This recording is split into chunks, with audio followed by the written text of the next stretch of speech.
जी हाँ, लखनऊ में किसी की क्या मजाल जो मायावती का महल और बहुजन समाज पार्टी कार्यालय के आसपास अपना घर बसाए।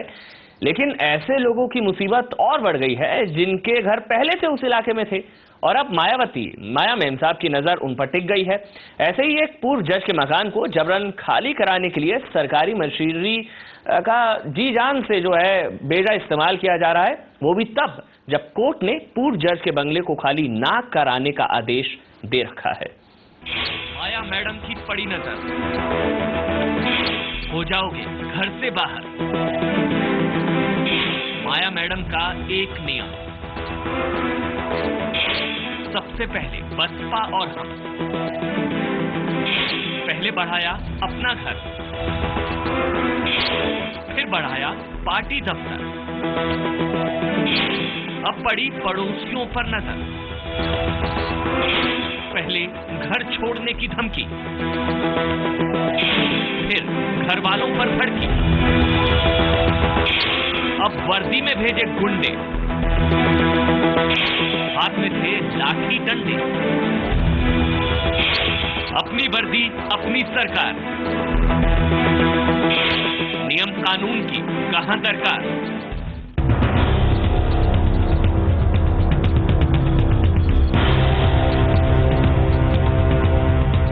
ये है लखनऊ विकास प्राधिकरण के सुरक्षा गार्ड जो अपने अधिकारियों के आदेश पर कब्जा करने के लिए आधी रात को भी किसी के घर में ऐसे कूद जाते हैं और जबरन वहां अपना तंबू गाड़ने लगते हैं।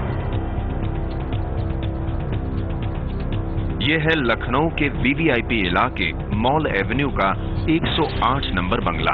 पूर्व जस्टिस न्यामतुल्लाह के पोते और उनका परिवार यहाँ रहते हैं, लेकिन जब से इनके घर के बगल में बहन जी की कोठी और बसपा कार्यालय बना है, इनका जीना मुहाल हो गया है। जब तब लखनऊ विकास प्राधिकरण और संपत्ति विभाग के लोग यहाँ मकान खाली करने का फरमान लेकर पहुंच जाते हैं। जब से ये बसपा कार्यालय सामने आया है, तरह तरह की गैर कानूनी कोशिशें की जा रही हैं, किसी तरह से इन लोगों को हटा के कोठी पे कब्जा कर लें। बीती रात इनके घर 8 से 10 सुरक्षाकर्मी दीवार फांदकर घुस आए और लॉन में ही तंबू लगाने लगे। जब घर वालों ने टोका तो कहा कि लखनऊ विकास प्राधिकरण के गार्ड हैं और अफसरों ने उन्हें यहीं ड्यूटी करने के लिए भेजा है। इस पूरे वाकये से घर वालों की परेशानी और बढ़ गई है। ऐसा तब हो रहा है जब हाई कोर्ट ने अब्दुल्ला के पक्ष में फैसला देते हुए उन्हें मकान में रहने देने का निर्देश सरकार को दे रखा है। सही, मेरे दादा की बनवाई हुई ये कोठी हम कैसे छोड़ दें? पुश्तैनी कोठी 2025 तक हमारी लीज है और बैक डेटेड नोटिस आप चिपका जाते हो हमारे फाटक पे, वो कहते हो साहब लीज खत्म होगी, आप भागिए यहाँ से। तो इस सरकार से पहले इतनी सरकारें आई, किसी ने कोई कष्ट नहीं दिया हम लोगों को सिवाय इस सरकार ने। सूबे में भले ही मायावती की सरकार हो, देश में अब भी संविधान ही सबसे ऊपर है। यही वजह है कि इस मामले में हाई कोर्ट की लखनऊ बेंच ने एलडीए को नोटिस जारी कर 17 मई तक जवाब दाखिल करने को कहा है। कोर्ट ने सरकार को कोठी से गार्डों को हटाने का निर्देश भी दिया है। कोर्ट ने ये ऑर्डर किया कि जो अर्लियर ऑर्डर है पिटिशनर के फेवर में 88/2009 का, उसके बेसिस पे जो आज भी एग्जिस्ट कर रहा है, इनके पीसफुल पोजीशन में इंटरफियर कोई नहीं करे। उसके साथ ये भी डायरेक्शन इशू किए कि वहाँ पर जो भी एलडीए के गार्ड हैं उनको इमीडिएटली वहाँ से रिमूव कर दिया जाए। और वीसी एलडीए को नोटिस किया गया है कि जो एप्लीकेशन है उसका रिप्लाई वो इमीडिएटली फाइल करें। मामला बड़े लोगों से जुड़ा है। मायावती के साथ ही उनकी पार्टी के लिए लोगों में गुस्सा देखने को मिल रहा है। पहले गौतम बुद्ध नगर के बादलपुर में और अब प्रदेश की राजधानी लखनऊ के पौष इलाके में जमीन हथियाने के लिए सरकारी तंत्र का इस्तेमाल किसी से छुपा नहीं है। लेकिन अब हाई कोर्ट के हस्तक्षेप के बाद क्या ये रवायत रुकेगी? साहिल भारती, CNEB, लखनऊ। वाजिया, अभी मैं आप ही को सुन रहा था, आपसे पहले भी चर्चा हो रही थी, ये सवाल मेरे मन में आया। आपने कहा था कि सिक्योरिटी की आपको जरूरत है, ऐसा क्यों आपने कहा? क्या धमकाने की भी आपको कोशिश की गई है?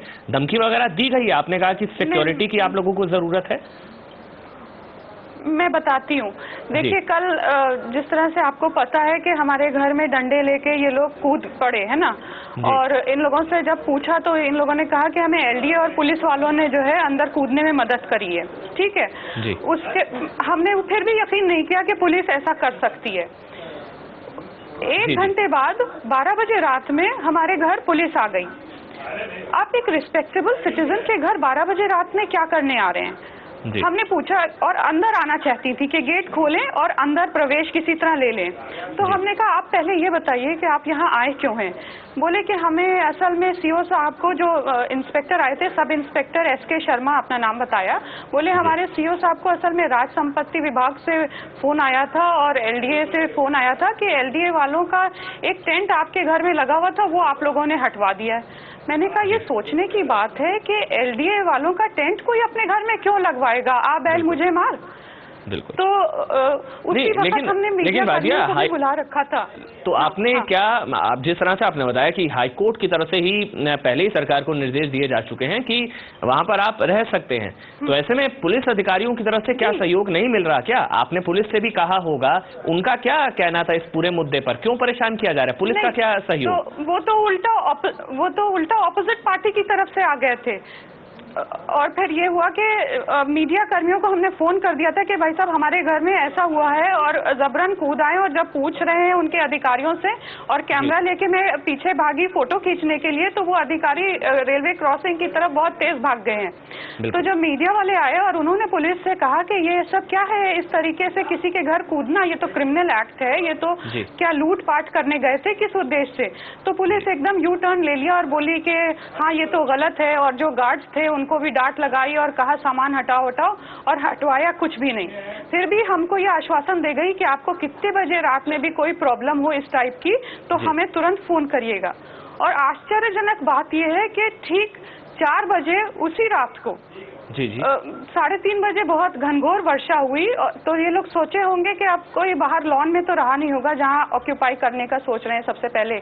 तो 4 बजे फिर से 8 सिक्योरिटी गार्ड्स विथ लाठीज हमारे लॉन में फिर से कुदा दिए।